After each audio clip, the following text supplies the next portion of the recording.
Hi friends, ಎಲ್ಲರಿಗೂ ಕೂಡ ನನ್ನ ಚಾನಲ್ಗೆ ಸ್ವಾಗತ ಹೇಳ್ತಾ ರೇಷನ್ ಕಾರ್ಡ್ ಅಪ್ಡೇಟ್ ಹೊಸ ಅಪ್ಡೇಟ್ ಬರ್ತಾ ಇದೆ. ನೋಡಿ ಏನ್ ಅಪ್ಡೇಟ್ ಅಂದ್ರೆ ಬನ್ನಿ ಹಾಗಾದ್ರೆ. ಹೌದು ಸ್ನೇಹಿತರೆ, ಇವತ್ತು ಒಂದು ರೇಷನ್ ಕಾರ್ಡ್ ಹೊಂದಿದಂತ ಕುಟುಂಬ ನಮ್ಮ ಕರ್ನಾಟಕದಲ್ಲಿ ಏನಿಲ್ಲ ಅಂದ್ರೂ ಕೂಡ ಸರ್ಕಾರ ಕಡೆಯಿಂದ ಪ್ರತಿ ತಿಂಗಳು 5,000 ಹಣವನ್ನು ಪಡಿತಾ ಇದೆ.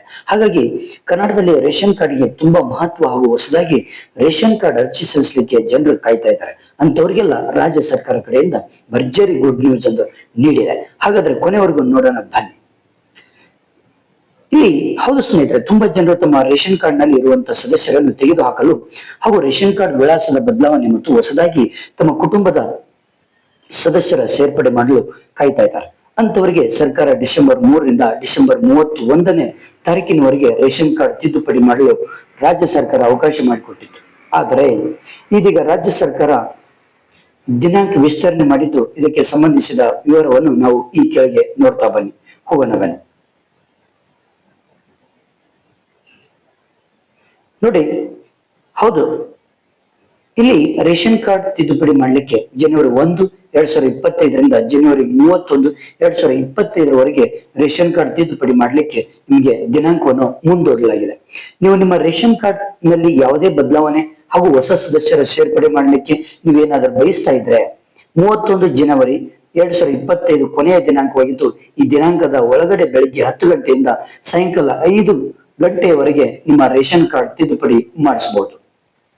ನೋಡಿ, ಹೌದು ಸ್ನೇಹಿತರೆ, ಜನವರಿ 31, 2025ರವರೆಗೆ ನಿಮ್ಮ ರೇಷನ್ ಕಾರ್ಡ್ ನಲ್ಲಿ ಯಾವುದೇ ಬದಲಾವಣೆ ಹಾಗೂ ತಿದ್ದುಪಡಿ ಮಾಡಲಿಕ್ಕೆ ಬಯಸುತ್ತಿದ್ರೆ ಬೆಳಿಗ್ಗೆ 10 ಗಂಟೆಯಿಂದ ಸಾಯಂಕಾಲ 5 ಗಂಟೆವರೆಗೆ ನಿಮ್ಮ ಹತ್ತಿರದ ಗ್ರಾಮ್ 1 ಅಥವಾ ಕರ್ನಾಟಕ 1, ಬೆಂಗಳೂರು 1 ಆನ್ಲೈನ್ ಕೇಂದ್ರಗಳಿಗೆ ಭೇಟಿ ನೀಡಿ ನಿಮ್ಮ ರೇಷನ್ ಕಾರ್ಡ್ ತಿದ್ದುಪಡಿಯನ್ನು ಮಾಡಿಸ್ಕೊಳ್ಬಹುದು. ಈ ತಿಂಗಳು ಜನವರಿ 31ರವರೆಗೂ ಕೊನೆ ದಿನಾಂಕ ಇದೆ. ಹಾಗಾದ್ರೆ ನೀವೇನಾದ್ರೂ ತಿದ್ದುಪಡಿ ಮಾಡ್ಕೊಳ್ಬೇಕು ಅಂದ್ರೆ, ರೇಷನ್ ಕಾರ್ಡ್ ತಿದ್ದುಪಡಿ ಮಾಡ್ಕೊಳ್ಬೇಕು ಅಂದ್ರೆ ಯಾವುದೆಲ್ಲ ಡಾಕ್ಯುಮೆಂಟ್ಸ್ ಗಳು ನಿಮ್ಮ ಹತ್ತಿರ ಬೇಕು ಅಂದ್ರೆ ಇಲ್ಲಿ ಏನೆಲ್ಲ ನೀವು ತಿದ್ದುಪಡಿ ಮಾಡ್ಕೊಳ್ಬಹುದು ಅಂದ್ರೆ, ಹೊಸ ಸದಸ್ಯರ ಸೇರ್ಪಡೆ, ಹೊಸ ರೇಷನ್ ಕಾರ್ಡ್ ನಿಂದ ಸದಸ್ಯರು ತೆಗೆದು ಹಾಕುವಿಕೆ ಅಂದ್ರೆ ಡಾಕ್ಯುಮೆಂಟ್ಸ್ ಮುಂದೆ ನೆಕ್ಸ್ಟ್ ಹೇಳ್ತೀನಿ ನಾನು.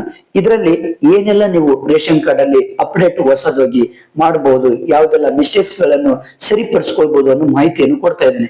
ಹೊಸ ಸದಸ್ಯರ ಸೇರ್ಪಡೆ ಮಾಡ್ಕೊಳ್ಬಹುದು, ನೀವು ರೇಷನ್ ಕಾರ್ಡ್ ನಿಂದ ಸದಸ್ಯರ ತೆಗೆದು ಹಾಕಬಹುದು, ಹಾಗೆ ಕುಟುಂಬದ ಮುಖ್ಯಸ್ಥರ ಬದಲಾವಣೆಯನ್ನು ಮಾಡಬಹುದು, ರೇಷನ್ ಕಾರ್ಡ್ ನ್ಯಾಯಬೆಲೆ ಅಂಗಡಿಯನ್ನು ಬದಲಾವಣೆ ಮಾಡಬಹುದು, ಸದಸ್ಯರ ಹೆಸರು ತಪ್ಪಾಗಿದ್ದರೆ ಸರಿಪಡಿಸಬಹುದು ನೀವು, ಹಾಗೆ ರೇಷನ್ ಕಾರ್ಡ್ ನಲ್ಲಿರುವ ಸದಸ್ಯರಿಗೆ ಆಧಾರ್ ಕಾರ್ಡ್ ಲಿಂಕ್ ಮಾಡಿಸಬಹುದು, ಹಾಗೂ KYC ಮಾಡಿಸಲು ಅವಕಾಶ ಇದೆ. ರೇಷನ್ ಕಾರ್ಡ್ ನ ವಿಳಾಸದ ಬದಲಾವಣೆ ಮಾಡಬಹುದು. ರೇಷನ್ ಕಾರ್ಡ್ ಯಾವುದೇ ತಿದ್ದುಪಡಿ ಬದಲಾವಣೆಯನ್ನು ಈ ತಿದ್ದುಪಡಿಯಲ್ಲಿ ಮಾಡಲಿಕ್ಕೆ ನಿಮಗೆ ಅವಕಾಶವನ್ನು ಕೊಟ್ಟಿದ್ದಾರೆ. ಹಾಗಾದ್ರೆ ನೀವು ಈ ಎಲ್ಲಾ ತಿದ್ದುಪಡಿಗಳನ್ನು ಮಾಡ್ಬೇಕು ಅಂದ್ರೆ ಯಾವ ಡಾಕ್ಯುಮೆಂಟ್ಸ್ ಗಳು ನಿಮ್ಮಲ್ಲಿ ಬೇಕು ಅಂದ್ರೆ ಬನ್ನಿ ಹಾಗಾದ್ರೆ ನೋಡೋಣ. ಮೊಟ್ಟ ಮೊದಲು ನಿಮ್ಮ ಆಧಾರ್ ಕಾರ್ಡ್ ಇರ್ಬೇಕಾಗುತ್ತೆ. ಆಧಾರ್ ಕಾರ್ಡ್ ಬೇಕು, ಜಾತಿ ಪ್ರಮಾಣ ಪತ್ರ ಬೇಕು, ಆದಾಯ ಪ್ರಮಾಣ ಪತ್ರ ಬೇಕು, ಮೊಬೈಲ್ ನಂಬರ್ ಬೇಕು, ಜನನ ಪ್ರಮಾಣ ಪತ್ರ ಬೇಕು, ಹಾಗೆ ಇತರ ಅಗತ್ಯ ದಾಖಲಾತಿಗಳು ಬೇಕಾಗ್ತದೆ. ಜನನ ಪ್ರಮಾಣ ಪತ್ರ, ಅಗತ್ಯ ದಾಖಲಾತಿಗಳು, ಮೊಬೈಲ್ ನಂಬರ್, ಆದಾಯ ಪ್ರಮಾಣ ಪತ್ರ, ಜಾತಿ ಪ್ರಮಾಣ ಪತ್ರ, ಆಧಾರ್ ಕಾರ್ಡ್, ಈ ಎಲ್ಲಾ ಡಾಕ್ಯುಮೆಂಟ್ಸ್ ಗಳು ಇದ್ರೆ ನೀವು ಆರಾಮಾಗಿ ಏನ್ ಮಾಡ್ಬೋದು, ನಿಮ್ಮ ಒಂದು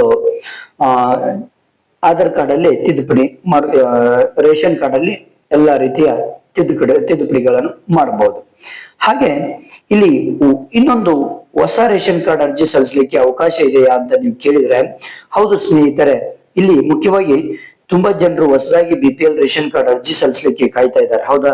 ಅಂತವ್ರಿಗೆ ಅವಕಾಶ ಇದೆಯಾ ಇಲ್ವಾ ಎಂಬ ಮಾಹಿತಿ ಈಗ ತಿಳಿಯೋಣ ಬನ್ನಿ. ಸ್ನೇಹಿತರೆ, ಪ್ರಸ್ತುತ ರೇಷನ್ ಕಾರ್ಡ್ ನಲ್ಲಿ ತಿದ್ದುಪಡಿ ಮಾಡಲು ಮಾತ್ರ ಅವಕಾಶವಿದ್ದು, ಕೆಲವೊಂದು ಸಂದರ್ಭದಲ್ಲಿ ಹೊಸದಾಗಿ ರೇಷನ್ ಕಾರ್ಡ್ ಅರ್ಜಿ ಸಲ್ಲಿಸಲಿಕ್ಕೆ ಅವಕಾಶ ಮಾಡಿಕೊಡುತ್ತೆ. ಆದ್ರೆ ಇದು ಬಹಳ ಜನರಿಗೆ ಗೊತ್ತಿರುವುದಿಲ್ಲ. ಹಾಗಾಗಿ ಮೊದಲು ನೀವು ನಿಮ್ಮ ಹತ್ತಿರದ ಗ್ರಾಮ್ 1, ಕರ್ನಾಟಕ 1, ಬೆಂಗಳೂರು 1 ಆನ್ಲೈನ್ ಕೇಂದ್ರಗಳಿಗೆ ಭೇಟಿ ನೀಡಿ ಹೊಸದಾಗಿ ರೇಷನ್ ಕಾರ್ಡ್ ಅರ್ಜಿ ಸಲ್ಲಿಸಲಿಕ್ಕೆ ಯಾವ ಡೇಟ್ ಅಂದು ಕರ್ನಾಟಕ ಸರ್ಕಾರ ಬಿಡುತ್ತೆ ಅನ್ನೋದ ಸಂಪೂರ್ಣ ಮಾಹಿತಿಯನ್ನು ಕೇಳ್ಕೊಡ್ರಿ.